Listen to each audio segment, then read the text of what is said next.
Hello everyone, welcome to the channel. आज हम पाठ्य योजना 16 डिस्कस करेंगे। जब भी हम कोई पाठ्य योजना बनाते हैं तो उसमें कुछ जनरल इन्फॉर्मेशन फिल करते हैं, जैसे कि विषय हमारा भौतिक विज्ञान है। प्रकरण आज हमने विद्युत प्रवाह लिया है और ये कक्षा 7वीं का प्रकरण है।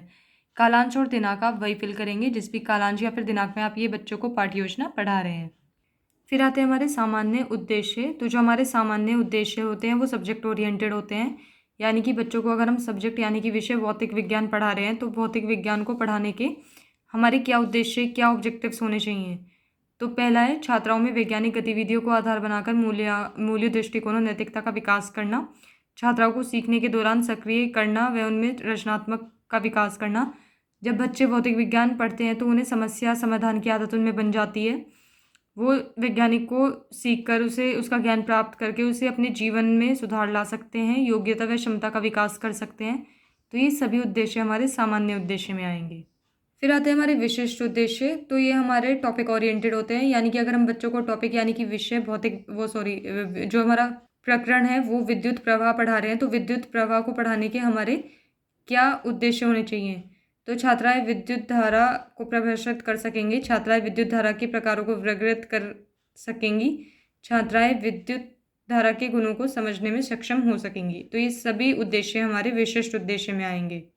फिर आती है हमारी सहायक सामग्री। तो ये छात्र अध्यापिका के लिए होती है, जैसे शामपट, चौक, टेस्टर, रोलर बोर्ड। इन सब की हेल्प से छात्र अध्यापिका बच्चों को ये पाठ्य योजना समझाते हैं। उसके बाद आता है पूर्व ज्ञान। तो छात्राएं विद्युत प्रवाह या फिर धारा से संबंधित सामान्य जानकारी रखती हैं। फिर आते हैं हमारी प्रस्तावना प्रश्न। तो ये पूछने बहुत ही इंपॉर्टेंट होते हैं। प्रस्तावना प्रश्न जो होते हैं उनकी संख्या 4 से 5 होती है और ये टॉपिक पढ़ाने से पहले पूछे जाते हैं। तो इन्हें पूछने का जो मेन एम होता है वो ये होता है कि बच्चों में इंटरेस्ट डेवलप करना, उनमें क्यूरियोसिटी लाना कि आज हम क्या पढ़ने वाले हैं, उन्हें पहले से इंटरेस्ट आ जाए जो भी हम टॉपिक उन्हें पढ़ाने वाले हैं। तो इसे बनाने का कुछ जिगजैग पैटर्न फॉलो होता है, जैसे कि जो क्वेश्चन फर्स्ट है तो उसका जो आंसर आएगा उससे रिलेट करके हमें नेक्स्ट क्वेश्चन पूछना है, फिर जो उसका आंसर आएगा उससे रिलेट करके नेक्स्ट। तो ऐसे करते करते हम उन्हें अपने लास्ट आंसर तक ले आएंगे, यानी अपने लास्ट टॉपिक तक ले आएंगे जो हमारा प्रकरण है, जैसे कि विद्युत प्रवाह। तो इसमें 2 कॉलम बनते हैं, पहला है छात्र अध्यापिका क्रिया और दूसरा है छात्र क्रिया। तो प्रश्न पहला है, अगर आपको गर्मी लगती है तो आप क्या करते हैं। तो हम पंखा चलाते हैं, बच्चे बता देंगे आराम से। उसके बाद दूसरा है, आप पंखा कैसे चलाते हैं। तो पंखे का बटन दबाकर। तीसरा, पंखा क्यों चलने या घूमने लगता है। तो सबको पता है धारा प्रवाह के कारण। उसके बाद विद्युत धारा के बारे में आप क्या जानते हैं। तो यह आ जाएगा हमारा संभावित उत्तर। तो जब भी हमारा संभावित उत्तर आने का मतलब होता है कि बच्चे शायद अच्छे से विद्युत धारा को परिभाषित ना कर पाएँ, उसे ना अच्छे से बता पाएँ, तो हम वहाँ पे लिख देते हैं संभावित उत्तर। फिर उसके बाद छात्र अध्यापिका बता देंगे, छात्राओं आज हम विद्युत धारा के विषय में विस्तृत अध्ययन करेंगे। फिर हमें कुछ शिक्षण बिंदु लेने होते हैं। तो हमने यहाँ पे पहला शिक्षण बिंदु लिया है विद्युत धारा। अपेक्षित व्यावहारिक उद्देश्य, छात्राएं ज्ञान का प्रत्यास्मरण करेंगी। उसके बाद दूसरा हमारा कॉलम बनेगा शिक्षण अधिगम अनुभव का, जिसमें सबसे पहले छात्रा अध्यापिका क्रियाएं में विकासात्मक प्रश्न पूछेंगी जो छात्र अध्यापिका हैं। फिर दूसरा कॉलम बनेगा छात्र क्रियाएं का, और फिर तीसरा शिक्षण विधि या प्रविधि, जो भी छात्र अध्यापिका ने शिक्षण विधि या प्रविधि यूज़ की है वो यहाँ पे लिखी जाएगी। उसके बाद आखिरी में बनता है मूल्यांकन का कॉलम। तो विकासात्मक प्रश्न टॉपिक से बिल्कुल पहले ही पूछे जाते हैं और इनकी संख्या 2 से 3 होती हैं। तो पहला है, बिजली से चलने वाले कुछ वस्तुओं के नाम बताइए। तो पंखा, बल्ब, चार्जर आदि। उसके बाद दूसरा, विद्युत धारा क्या है। तो यह आ जाएगा संभावित उत्तर। तो जब भी हमारा संभावित उत्तर आ जाए इसका मतलब उसे बच्चे नहीं बता पा रहे हैं, तो अब छात्र अध्यापिका उसको एक्सप्लेन करेंगे। उसके बाद जो शिक्षण विधि या प्रविधि है तो ये प्रश्नोत्तर विधि है, क्योंकि यहाँ पे विकासात्मक प्रश्न पूछे गए हैं बच्चों से और उन्होंने उसका उत्तर दिया है, तो हम लिखेंगे प्रश्नोत्तर विधि। उसके बाद छात्र अध्यापिका कथन में विद्युत प्रवाह विद्युत आवेश के प्रवाह को संदर्भित करता है। सामान्य विद्युत आवेश वाहक इलेक्ट्रॉनिक होते हैं, लेकिन वे रासायनिक बैटरी के मामले में आयन भी हो सकते हैं।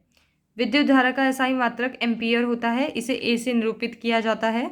एम्पियर को 1 सेकंड में एक बिंदु से आगे बढ़ने वाली चार्ज के एक कॉलम के रूप में परिभाषित किया गया है। मैंने यहाँ पे इतना ही लिखा है विद्युत धारा के बारे में, आप चाहे तो कुछ और इन्फॉर्मेशन ऐड भी कर सकते हैं। उसके बाद छात्र क्रियाएं आएगा। तो छात्राएं ध्यानपूर्वक सुनेंगी, समझेंगी, व शामपट कार्य को अपनी उत्तर पुस्तिका में अंकित करेंगी। उसके बाद जो ये शिक्षण विधि या प्रविधि है तो ये व्याख्या विधि है, क्योंकि यहाँ पे जो छात्र अध्यापिका है उन्होंने विद्युत धारा को अच्छे से समझाया है, तो हम यहाँ पे लिखेंगे व्याख्या विधि। फिर आता है हमारा मूल्यांकन का कॉलम। तो उसमें हम एक मूल्यांकन प्रश्न पूछते हैं। तो मूल्यांकन का मतलब होता है हम बच्चों को कैसे वैल्यूएट करें, कैसे उनका मूल्यांकन करें कि उन्हें जो हम पढ़ा रहे हैं उन्हें कितना समझ में आ रहा है। तो हम क्या करते हैं, उनसे एक प्रश्न पूछते हैं। तो प्रश्न हमें वही पूछना है जो हमने अपने शिक्षण बिंदु में पढ़ाया है, बाहर से हमें नहीं पूछना है। तो प्रश्न है एम्पियर क्या है। उसके बाद हमारा दूसरा शिक्षण बिंदु है जो कि है विद्युत धारा के प्रकार। तो अपेक्षित व्यावहारिक उद्देश्य, छात्राएं ज्ञान का प्रत्यस्मरण करेंगी। उसके बाद सेम वही कॉलम बनेंगे जो हमारे पहले शिक्षण बिंदु में बने थे। तो सबसे पहले विकासात्मक प्रश्न है, विद्युत धारा का एसआई मात्रक क्या है। तो बच्चे आराम से बता देंगे अब एम्पियर। उसके बाद विद्युत धारा कितने प्रकार की होती है। तो ये आ गया संभावित उत्तर, यानी कि अब छात्र अध्यापिका बताएंगे कि वह कितने प्रकार के होते हैं।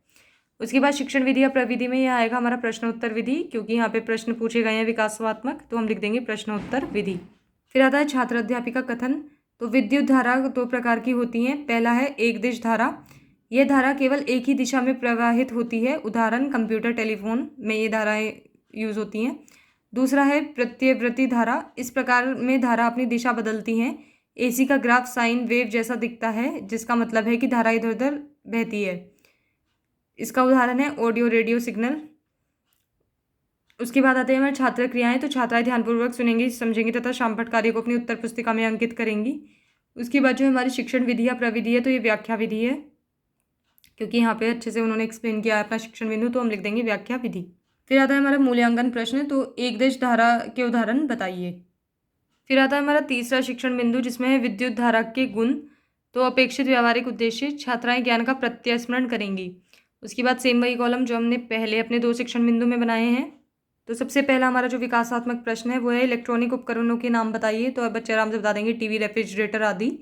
उसके बाद दूसरा विद्युत धारा के गुण क्या है। तो ये संभावित उत्तर है, क्योंकि बच्चों को शायद ना पता हो, तो अब इसे छात्र अध्यापिका बताएंगे। उसके बाद जो ये शिक्षण विधि या प्रविधि है, तो ये प्रश्नोत्तर विधि है, क्योंकि यहाँ पे बच्चों से प्रश्न पूछे गए हैं विकासात्मक, तो ये लिख देंगे हम प्रश्नोत्तर विधि। फिर आता है छात्र अध्यापिका कथन। तो विद्युत धारा के कुछ महत्वपूर्ण गुण हैं। पहला, धारा इलेक्ट्रॉनों के प्रवाह का परिणाम है। दूसरा, विद्युत धारा को एम्पीयर में नापा जाता है। तीसरा, विद्युत धारा दो प्रकार की होती हैं, एक अदिश धारा, प्रत्यवर्ती धारा। मैंने इसमें 3 ही लिखे हैं पॉइंट, आप चाहें तो इसमें और ऐड कर सकते हैं। उसके बाद छात्र क्रियाएं में छात्राएं ध्यानपूर्वक सुनेंगी तथा शामपट कार्य को अपनी उत्तर पुस्तिका में अंकित करेंगी। फिर जो हमारा शिक्षण विधि या प्रविधि है, तो व्याख्या विधि। फिर जो मूल्यांकन का प्रश्न है वो है विद्युत धारा के गुण बताइए। फिर आते हैं हमारे पुनरावृत्ति प्रश्न। तो ये एक तरह का रिवीजन होता है, रिकॉल होता है, जो भी हमने अब तक अपने शिक्षण बिंदु में पढ़ाया है उनके आधार पे हमें बच्चों से कुछ प्रश्न पूछने होते हैं। तो ये शॉर्ट क्वेश्चंस होते हैं, यानी कि आप किसी फिलअप, ट्रू फॉल्स या शॉर्ट क्वेश्चंस की फॉर्म में पूछ सकते हैं, जिससे हम उनका अच्छे से रिवीजन करा पाएँ। तो पहला है विद्युत धारा डैश का प्रवाह है। दूसरा, विद्युत धारा की एसआई मात्रक डैश है। तीसरा, एकदिश धारा क्या है। और चौथा, एम्पियर क्या है। तो इस तरह से हम बच्चों का रिवीजन करा सकते हैं जो भी हमने तीनों शिक्षण बिंदु ने पढ़ाए हैं। फिर आता है हमारा गृह कार्य। तो गृह कार्य देना बहुत ही इंपॉर्टेंट होता है। छात्र अध्यापिका जब भी पढ़ाते हैं उसके बाद गृह कार्य ज़रूर देना होता है, और नेक्स्ट डे आके चेक भी करना होता है कि बच्चों ने कितना काम किया है। तो ये प्रश्न 3 से 4 भी हो सकते हैं, लेकिन मैंने अभी यहाँ पे 2 ही लिखे हैं, आप चाहें तो इसमें और ऐड कर सकते हैं। पहला, एकदिश धारा और प्रत्यवर्ती धारा के बीच अंतर बताइए। दूसरा, विद्युत धारा के गुण लिखिए। तो यहाँ पे हमारी पाठ्य योजना खत्म होती है। अगर आपको भौतिक विज्ञान की और पाठ्य योजनाएं देखनी है तो मैं प्लेलिस्ट का लिंक डिस्क्रिप्शन बॉक्स में दे दूँगी। अगर आपको ये पाठ्य योजना पसंद आई हो then please like, share and subscribe the channel. Thank you.